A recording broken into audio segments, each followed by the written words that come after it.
Hello dear students, मैं आपका mentor Sumit Samnikar Pyramid Maths Academy से। और आज हम लोग नया वीडियो लेके आए सीक्वेंस एंड सीरीज में। जो कंसेप्ट बूस्टर सीरीज हमारा चल रहा है उसमें सेकंड वीडियो एपी से रिलेटेड ही। पिछले वीडियो में हमने देखा था a plus N minus one into D, जो कि जनरल टर्म थी, और उस वीडियो का लिंक मैंने डिस्क्रिप्शन में दिया हुआ है, सो काइंडली चेक इनटू इट। और आज हम लोग देखने वाले हैं उसका अगला पार्ट। मैं एक थोड़ा सा पार्ट रिवाइज करना चाहूंगा। nth टर्म होता है a plus N minus one into D. तो ये जो nth टर्म है इसको हम कभी कभी लास्ट टर्म भी कह सकते हैं। nth मतलब an, तो लास्ट टर्म भी हो सकता है वो। तो nth टर्म लास्ट टर्म हो सकता है। लेकिन अगर आपको पूछा गया ना, ये जो है हम लोग इसको सीक्वेंशियली देख रहे हैं। मतलब अगर मैंने एपी लिया 3, 7, 11, 15, 19, 23, दिस इज एन एपी। तो यहां पे जब मैं an equal to a plus N minus one into D ये लिखूंगा, तो मैं जो टर्म्स काउंट कर रहा हूं वो स्टार्टिंग से कर रहा हूं, बिगिनिंग से कर रहा हूं। 3 पहला टर्म है, 7 दूसरा है, 11 है, 15 है, 19 है, 23 है। इस तरीके से मैं फाइंड आउट करता हूं। लेकिन आपको अगर पूछा गया कि find the fourth term from the and, fourth term from the and ऐसे पूछा गया, तो इसी एपी में देखेंगे fourth term from the and क्या है, हमारा 11 है। ठीक है। अब फॉर एग्जाम्पल यहां पे हम लेंगे total number of terms will be 6, total number of terms will be 6। Now nth term will be fourth term, लेकिन ये किससे है, एंड से है। यूजुअली हम बिगिनिंग से लेते हैं, अभी मैं एंड वाला कंडीशन बता रहा हूं। nth term from the and, तो n की वैल्यू कितनी है, 4 है। तो अगर मुझे ये फाइंड आउट करना है तो हम लोग फॉर्मूला यूज करेंगे। देखो ये टर्म बनेगी a t minus N plus one, t minus N plus one. t है 6, 6 माइनस 4 2, 6 टोटल, 6 में से 4 गए 2, तो वो रहेगी 2 प्लस 1 मतलब third term from the beginning. ये रहेगी a of t minus N plus one term from the beginning, from the beginning. अगर हम लोग ये जो फॉर्मूला यूज करते हैं ये बिगिनिंग से यूज करते हैं ना, तो हम लोगों को जो एंड वाली टर्म है उसको बिगिनिंग में कन्वर्ट करना पड़ेगा। तो वो जो fourth term from the end थी वो स्टार्टिंग से थर्ड टर्म है। थर्ड टर्म को लेकिन लिखेंगे कैसे, t minus N plus one, मतलब 6 माइनस 4 प्लस 1। इस तरीके से उसको काउंट किया जाता है। तो उसका फॉर्मूला मैं बता देता हूं, वो है a t minus N plus one is equal to first term as it is a plus, अब nth टर्म नहीं ले रहे हम, ये पूरी टर्म ले रहे, so this will be t minus N plus one minus one into D as it is. तो यहां पे ये माइनस वन और प्लस वन कैंसिल हो जाएगा। सो फ्रॉम द बिगिनिंग अगर मुझे लेना है it will be a plus t minus N into D. ये है a of t minus N plus one term from the beginning. ये आपको याद रखना है, ये अगर एंड से दिया हुआ है तो फ्रॉम द बिगिनिंग इसको याद रखना पड़ेगा। तो इस तरीके से उसको आप फाइंड आउट कर सकते हो। तो कल का जो पार्ट था ये वाला, उसमें और एक पार्ट आपको मालूम होना चाहिए कि फ्रॉम द एंड अगर आपको टर्म दी है तो उसको किस तरीके से इसमें कन्वर्ट किया जाता है। So this is again a important part. उसके बाद हम लोग देखने वाले हैं सम टू एन टर्म्स वाला part, sum to N terms वाला पार्ट। अब वहां पे हम लोगों को पता होना चाहिए कि सम जहां पे आ रहा है तो उसको हम डिनोट करते हैं एसएन से डिनोट करते हैं। तो अभी जो मैंने एपी लिया था वही मैं कंटिन्यू करूंगा। 3, 7, 11, 15, 19, 23। ठीक है।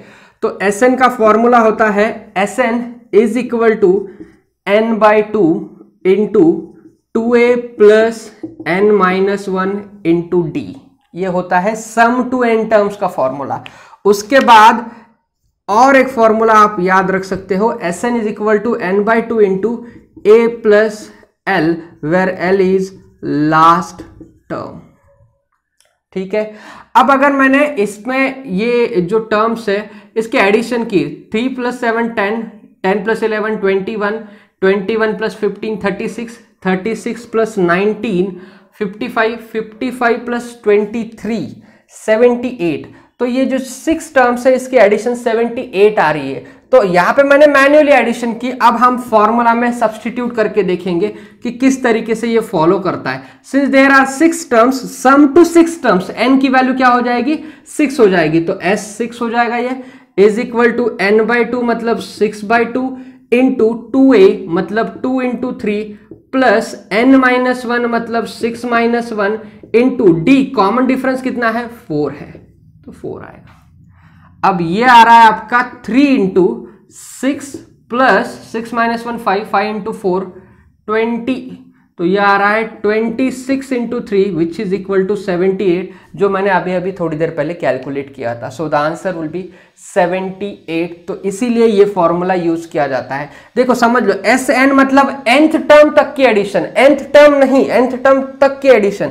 S6 मतलब सिक्स्थ टर्म तक की एडिशन, S2 मतलब सेकेंड टर्म तक की एडिशन, S3 मतलब थर्ड टर्म तक की एडिशन। तो इस तरीके से उसको वैरी कर सकते हैं। नाउ ये वाला फॉर्मूला देखो, ये वाला S6 is equal to again 6/2, first term क्या है, फर्स्ट टर्म है 3, उसके बाद last term L for last term क्या है 23, तो ये क्या आएगा 3 into 26 which is equal to what 78। इस तरीके से उसको सॉल्व कर सकते हैं। तो ये दो फॉर्मूले आपको और एक बार ऐड करने पड़ेंगे आपके इसमें, और ये दो फॉर्मूले भी इंपॉर्टेंट है। ये nth टर्म वाला कल हमने देखा था पिछले वीडियो में, और ये वाला जो है ये वाला हम लोग अभी देख रहे हैं।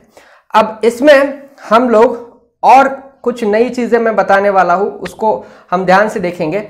देखो यहां पे अगर मुझे दिया है ये वाला एपी मैं कंसिडर कर रहा हूं, अगर इस एपी में दिया है S3 का मतलब मैंने अभी बताया थर्ड टर्म तक की एडिशन 11 7 18 18 प्लस 3 21, और मुझे दिया S4, तो ये 11 प्लस 7 18 21 प्लस 15 36 दिया। तो अगर मुझे S3 और S4 दिया है और मुझे टर्म पूछा है, तो क्या मैं टर्म निकाल सकता हूं? हाँ निकाल सकते हैं, कोई प्रॉब्लम नहीं है। 36 में से 11 गए, तो मुझे अगर A4 निकालना है तो मैं निकाल सकता हूं S4 माइनस S3। A4 मतलब टर्म, A डिनोट करता है टर्म, S डिनोट करता है सम। A4 equal to S4 minus S3, तो S4 कितना है 36 में से 21 गए तो 15, तो पहला दूसरा तीसरा चौथा, तो हमारा फोर्थ टर्म आया 15। तो ये भी एक फॉर्मूला बन सकता है। ये फॉर्मूला बनेगा AN is equal to SN, यहां पे लिखता हूं मैं, AN is equal to SN minus SN minus 1। AN is equal to SN minus SN minus 1, मतलब उस टर्म तक की सम माइनस प्रीवियस टर्म तक की सम हम लोग ले सकते हैं। तो इस तरीके से ये सम वाला फॉर्मूला हम लोगों को याद रखना है अच्छी तरीके से। अब कुछ प्रॉपर्टीज हम लोग देखने वाले हैं रिगार्डिंग AP, जो कि काफी इंपॉर्टेंट प्रॉपर्टीज है, आपको वो क्वेश्चन सॉल्व करते वक्त आपको काम आने वाली है। तो वो प्रॉपर्टीज हम अभी देखने वाले हैं। अब वही AP में फिर से कंसिडर करूंगा, क्योंकि कैलकुलेशन करने में आपको काफी इजी जाएगा। 3 7 11 15 19 23। अब यहां पे समझ लो फर्स्ट प्रॉपर्टी क्या है।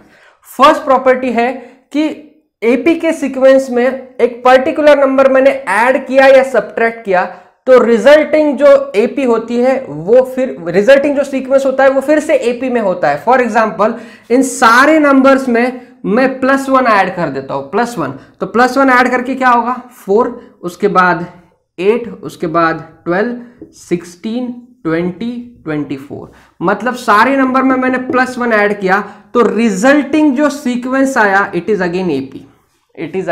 4 8 12 16 20 24, दिस इज अगेन AP। तो सिंपल है, ऐड करो या सब्ट्रैक्ट करो, जो रिजल्टिंग सीक्वेंस आएगा वो फिर से AP में आएगा। सो दिस इज फर्स्ट।